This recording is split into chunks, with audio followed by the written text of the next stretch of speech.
This non-contrast CT scan of the paranasal sinuses in the coronal section is showing a soft tissue lesion in the right side maxillary sinus, which is coming inside the nasal cavity, and also seen laterally is a hyperostotic focus, highly suggestive of an inverted papilloma, which is often the site of attachment. The contrast MRI scan shows the characteristic CCP, or the cerebriform convoluted pattern, that is typical of these inverted papillomas, and also shows the site of attachment to the posterior lateral maxillary sinus wall as well as the inferior wall of the orbit. The plan for surgery is to do an navigation assisted right-sided endoscopic medial maxillectomy using a Denker's approach to drill and resect the piriform aperture. So, we initiate the procedure with a debulking of the nasal component of the tumor before we can go inside the sinus component.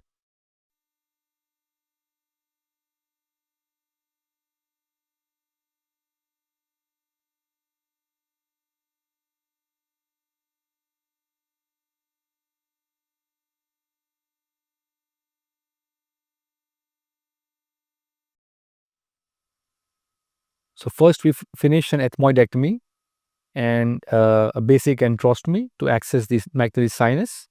And once we have done that and remove the small polyp that was there in the sphenoid sinus, we now initiate the formal process of endoscopic medial maxillectomy.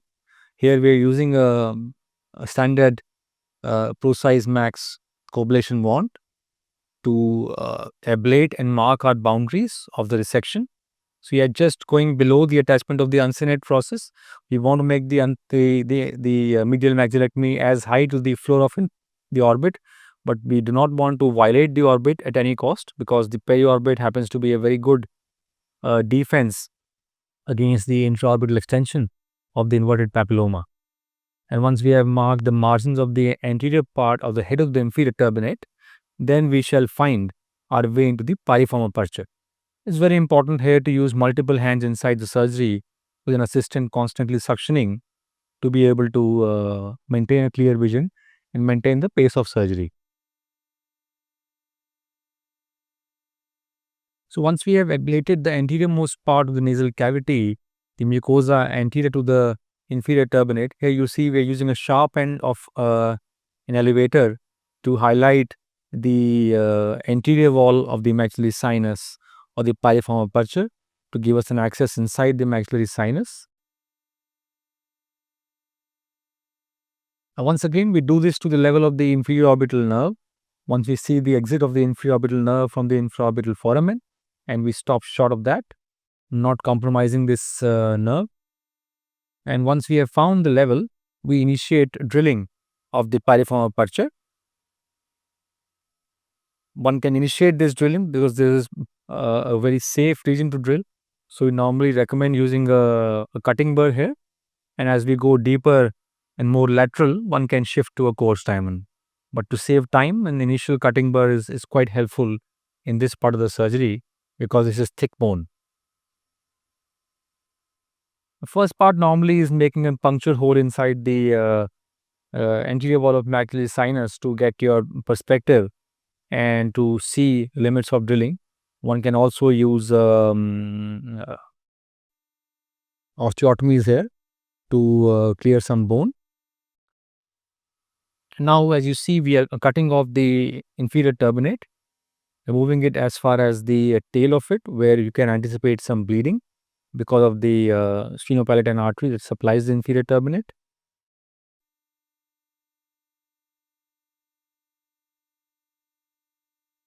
Now, as we take down the inferior turbinate, automatically the space inside the nasal cavity immediately increases for us to use the instrumentation in a better way. And as you see now, post the piriform aperture, we are now drilling the lateral nasal wall inferiorly under the inferior turbinate or the medial wall of the nose, the bony wall, to basically give us more access inside the maxillary sinus.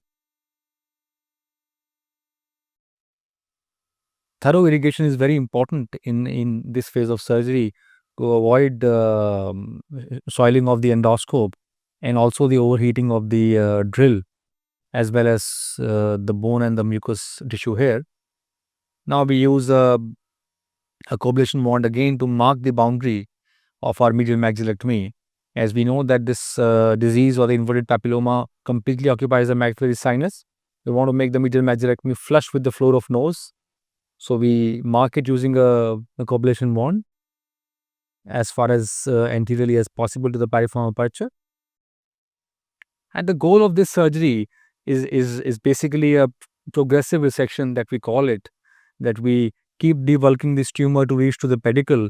Once we reach to the pedicle or the hyperostotic focus where there's the attachment of the inferior of the inverted papilloma, then we become more radical and we want to excise this pedicle wherever possible in an en bloc fashion to be able to be 100% sure that there is nothing left behind. Because as we understand, this disease carries a very high percentage of recurrence if inadequately treated.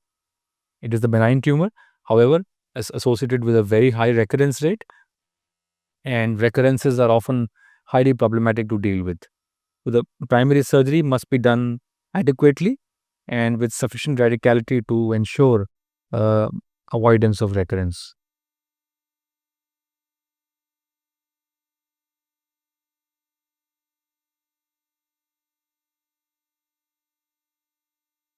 And as we see here, uh, the medial wall of nose, the lateral wall of nose and the medial wall of maxillary sinus is now being progressively taken down with scissors and sharp cutting true cuts once a basic drilling of the bony aperture has been done.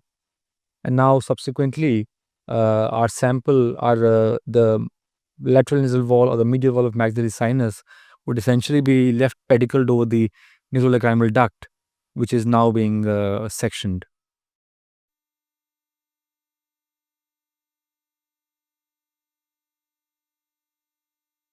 Once again, as we see, this entire tissue can be cleared initially with a micro debrider, then using suction elevators progressively to clear the disease so that we identify the pedicle. Till the pedicle, we go for a progressive resection, and then at the pedicle, we want to be radical with either exhaustive or extensive drilling, or trying to achieve an en bloc resection of the pedicle, as we'll probably attempt in this case. Now, this limit of the medial maxillectomy laterally, or how much anterior wall to remove, this can always be tailored as per the amount of disease that has been removed. Now, we would prefer to clear the mucosa widely, and that is why once we have removed a little bit, we can obviously progressively drill more bone to be able to completely identify the lateral limits of the tumor, to ablate the even some normal mucosa around the tumor and not leave any amount of papilloma behind. As I said, going high up till the floor of orbit is very important to achieve adequate clearance till the nasolacrimal duct, and it is also at the same time important to avoid puncturing the periorbit in this, at least in the start of surgery, because we do not want to contaminate the orbit with the tumor.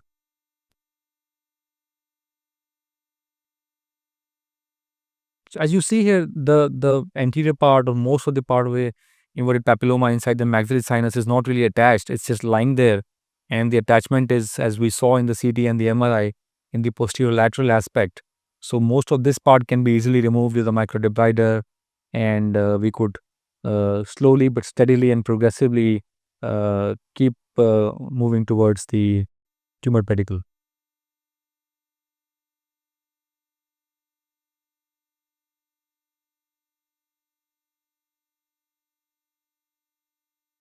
Once again, at the same time, it's very important to keep drilling inferiorly as well to flush this bone to the floor of nose, because that automatically and almost instantaneously gives more access to the instruments, to the endoscope, and to especially to straight instruments to go inside the maxillary sinus. As we see here, the loose lying part of the inverted papilloma is now being debrided under suction control to avoid any soiling of the endoscope with bleeding. And as we see, even more bone can be drilled anteriorly to achieve this cavity being flush with the nasal floor. That significantly improves the access of straight instruments inside this region. One can see above the attachment of the nasolacrimal duct, which has been sectioned clean using scissors. And now we are steadily moving towards the tumor pedicle to see the overall extent of the pedicle, and we want to definitely resect this tumor pedicle or the hyperostotic focus with a margin of normal tissue around it, which includes not just mucosa but also the bone. For that very purpose, you would in the end and subsequently in surgery use navigation to see the how much of a margin we have taken and how much of a depth we have taken as regards the thick, dense and infiltrated bone which is there within this inverted papilloma pathology. As we now understand that this attachment pedicle or the hyperostotic focus is not just a focus of reaction or periosteal reaction, but it also often has tumor infiltration, and that is why being radical in the management of the tumor pedicle is ever so important in terms of getting an adequate clearance and having these patients achieve complete disease clearance. We again start drilling the inferior boundary of our maxillectomy cavity to be able to achieve better vision inside the alveolar recess as well, so as to not remove tumor. Now one can see how easily we can differentiate the polyp tissue and the edematous maxillary mucosa from the actual tumor. This is the polyp tissue that we are removing from the alveolar recess. This is not a papilloma. And you can also see on the lateral maxillary region sinus the normal, although edematous sinus mucosa, and just at the posterior wall and the posterior lateral wall of the maxillary sinus, you can see how clearly distinction we can make between the sinus mucosa, even if it is edematous, and the actual papilloma lesion, which is very different and is now more and more attached rather than free-lying, as we saw in the more anterior and the medial part of the maxillary sinus. Using a curved suction here is highly helpful to keep your surgical field clean, and it also avoids an instrument conflict that often happens with a straight suction. And here now we're using a coblation wand to basically mark our boundary of resection. So you can see we are taking a very wide boundary around the pedicle excision, marking the boundary on the normal maxillary sinus mucosa all the way up to the inferior wall of the maxilla, inferior wall of the orbit, and the superior wall of maxilla, to be able to resect this tumor pedicle with a fair amount of margin of normal mucosa and not just drilling of the actual pedicle, because that could be subjective, and we want to be sure that the amount of resection of this tumor attachment is not subjective but is fairly objective and with a wide margin. This is so because once we submit this for examination, and even if the deepest part of this tumor on the attachment of the bone or this hyperostotic focus, which we shall be sending hopefully en bloc, will show any evidence of any frank dysplasia bordering carcinoma in situ, then even with that approach, our surgery would be curative, since we have taken a reasonable amount of margin of normal mucosa around it, and in fact the bone as well. Now, post the demarcation with the coblation probe, use an elevator to elevate this normal mucosa so that this can be excised with the tumor specimen. In between, to ablate this mucosa, we keep using the coblation wand. Once again, we are trimming down the free part of the tumor to isolate more and more progressively the actual immediate attachment of the tumor, so that we can excise or resect this part in an oncologically feasible way, and not just in a sporadic random way, which would increase our chances of recurrence. As we progressively remove this papilloma with a shaver, you see how specific we can go and how much clearly we can achieve the identification of the actual tumor pedicle where it is taking attachment, so that we can focus our precision energies towards resecting this tumor pedicle on the bone.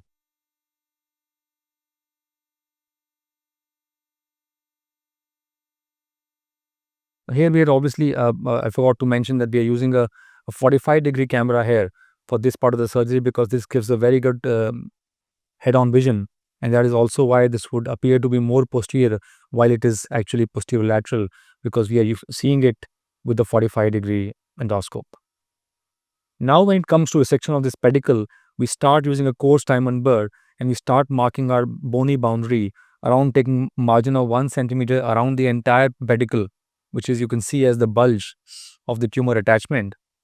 And with a coarse diamond burr, we are making a well-defined boundary around this pedicle, and slowly and steadily we will make this we will drill this margin that we have created on the posterior lateral wall of the maxillary sinus to basically create a complete removal of the bone and just expose the periosteum of the infratemporal fossa, over which we can radically excise this tumor pedicle. This requires some time and patience because we want to be again very sure that nothing is left behind. And as you see, we are constantly drilling around the tumor pedicle and not touching the tumor pedicle as such, because we want to send that as a separate specimen inside the tumor to be able to identify if there is any evidence of any altered mitotic activity or dysplasia in this part of the tumor as compared to the more anterior and medial part, which is apparently the more benign part of this lesion. So once we drill exhaustively onto the posterior lateral wall of the maxilla, we want to clear the bone at least on a sufficient boundary to expose periosteum and to make this block of tumor attachment practically loose, which can be either peeled off or resected using a pair of scissors or a true cutting forceps to excise and get this sample en bloc.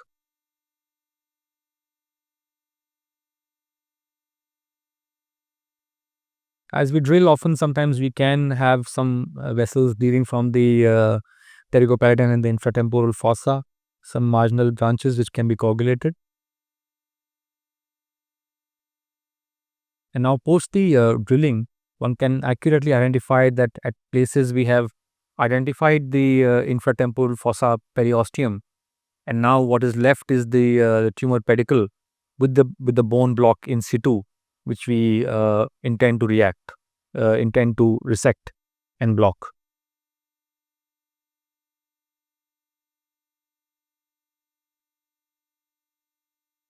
In this process, one would often end up drilling the infraorbital canal as well, though we have not cut the nerve, but some amount of drilling on the infraorbital canal and the inferior aspect of the orbit is inevitable and must not be avoided, because then if the tumor reoccurs here, it is a waste of an entire surgery.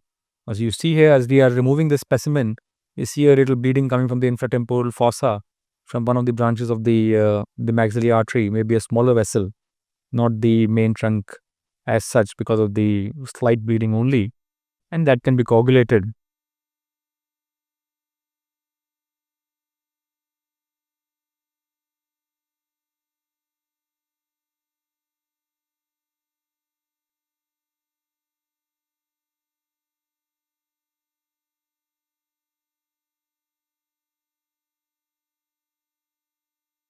Once the vessels and the periosteum or the slight periosteal breach in the infratemporal fossa has been coagulated, the sample has been removed. Now what we are doing is just mapping of the tumor margin. This is the open infratemporal fossa, as you see here. The bone has been removed with a slight breach of the periosteum because of the pulling of the pedicle.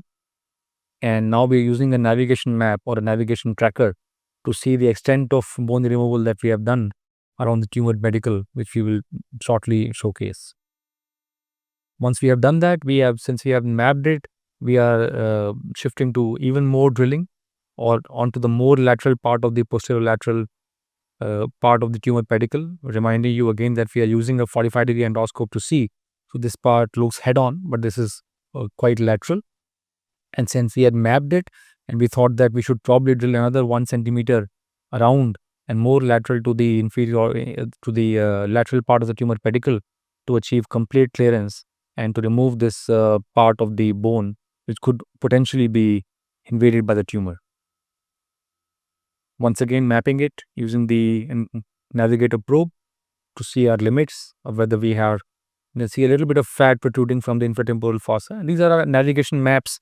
This is the map that we started with. You can see the tracker pointing onto the actual pedicle. This is in between surgery, where we have gone to a significant depth and as well as the margins around the tumor pedicle.